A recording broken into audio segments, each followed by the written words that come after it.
मौका दिया और अधिक मजबूती के साथ दिया। आदरणीय अध्यक्ष जी, इस सदन में बैठे हुए प्रत्येक व्यक्ति की जिम्मेदारी है कि वो भारत के युवाओं के सपनों को, उनकी महत्वाकांक्षाओं को, उनकी आशा अपेक्षा के मुताबिक वो जो काम करना चाहता है उसके लिए हम अवसर दें। सरकार में रहते हुए हमने भी इस दायित्व को निभाने का भरपूर प्रयास किया है। हमने भारत के युवाओं को घोटालों से रहित सरकार दी है।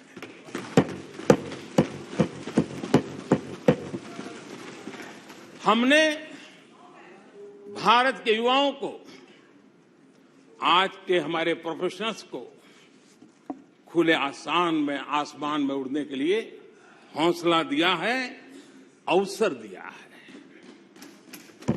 हमने दुनिया में भारत की बिगड़ी हुई साख, उसको भी संभाला है और उसे फिर एक बार नई ऊंचाइयों पर ले गए हैं।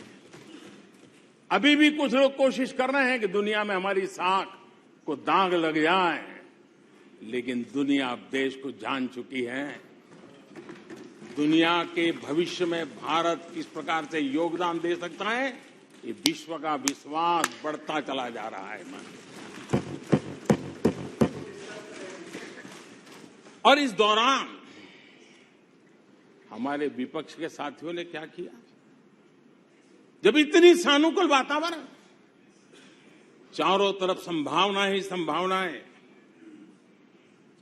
इन्होंने अविश्वास के प्रस्ताव की आड़ में जनता के आत्मविश्वास को तोड़ने की विफल कोशिश की है। आज भारत के युवा रिकॉर्ड संख्या में नए स्टार्टअप लेकर के दुनिया को चकित कर रहे हैं। आज भारत में रिकॉर्ड विदेशी निवेश आ रहा है। आज भारत का एक्सपोर्ट नई बुलंदी को छू रहा है। आज भारत की कोई भी अच्छी बात ये सुन नहीं सकते। यही उनकी अवस्था है।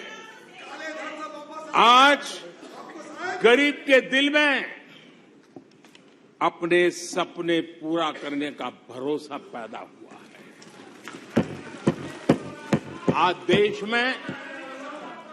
आज देश में गरीबी तेजी से घट रही है। नीति आयोग के रिपोर्ट के अनुसार पिछले 5 साल में 13.5 करोड़ लोग गरीबी से बाहर आए हैं। आदरणीय अध्यक्ष जी, आईएमएफ अपने एक वर्किंग पेपर में लिखता है कि भारत ने अति गरीबी को करीब करीब खत्म कर दिया है। आईएमएफ ने भारत के डीबीटी के और दूसरे हमारे सोशल वेलफेयर स्कीम के लिए आईएमएफ ने इसे कहा है, ये लॉजिस्टिकल मार्वल है। आदरणीय अध्यक्ष जी, डब्ल्यूएचओ ने कहा है, आदरणीय अध्यक्ष जी, वर्ल्ड हेल्थ ऑर्गेनाइजेशन ने कहा है कि जल जीवन मिशन के जरिए भारत में 4 लाख लोगों की जान बच रही है। ये 4 लाख कौन है? मेरे गरीब, पीड़ित, शोषित, वंचित परिवारों के मेरे स्वजन है। हमारे परिवार के निचले तबके में जिंदगी गुजारने के लिए जो मजबूर हुए, उनके जन हैं। ऐसे 4 लाख लोगों की जान बचने की बात डब्ल्यूएचओ कह रहा है। माननीय अध्यक्ष जी, डब्ल्यूएचओ स्वच्छ भारत अभियान का एनालिसिस करके कहता है कि स्वच्छ भारत अभियान से 3 लाख लोगों को मरने से बचाया गया है। आदरणीय अध्यक्ष जी, भारत स्वच्छ होता है, 3 लाख लोगों की जिंदगी बचती है। 3 लाख है कौन? वही झुग्गी झोपड़ी में जिंदगी जीने के लिए जो मजबूर है, जिनके लिए अनेक कठिनाइयों से गुजारा करना पड़ता है। मेरे गरीब परिवार के लोग, शहरों की बस्तियों में गुजारा करने वाले लोग, गांव में जीने वाले लोग हैं और वंचित तबके के लोग हैं जिनकी जान बची है। यूनिसेफ ने क्या कहा है? यूनिसेफ ने कहा है कि स्वच्छ भारत अभियान के कारण हर साल गरीबों के 50,000 रुपये बच रहे हैं। ये लेकिन भारत की इन उपलब्धियों से कांग्रेस समेत विपक्ष के कुछ लोग दलों को अविश्वास है। जो सच्चाई दुनिया दूर से देख रही है, ये लोग यहां रहते हैं, दिखती नहीं है।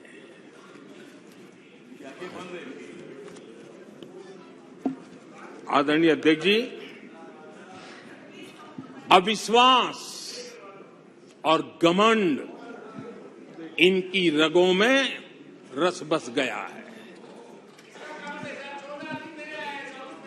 वे जनता के विश्वास को कभी देख नहीं पाते हैं। अब ये जो शुतुरमुर्ग अप्रोच है, इसके लिए तो देश क्या कर सकता है? आदरणीय अध्यक्ष जी, जो पुरानी सोच वाले लोग रहते हैं, वो सोच से सहमत नहीं, लेकिन वो कहते हैं कि देखो भाई, जब कुछ शुभ होता है, कुछ मंगल होता है, घर में भी कोई अच्छा होता है, बच्चे भी कोई अच्छे कपड़े पहनता है, जरा साफ सुथरा होता है, तो काला टीका लगा देते हैं। आज देश का जो मंगल हो रहा है चारों तरफ, देश की जो चारों तरफ वाहवाही हो रही है, देश का जो जय जयकार हो रहा है, तो मैं आपका धन्यवाद करता हूं कि काले टीके के रूप में काले कपड़े में निकल के सदन में आकर के आपने इस मंगल को भी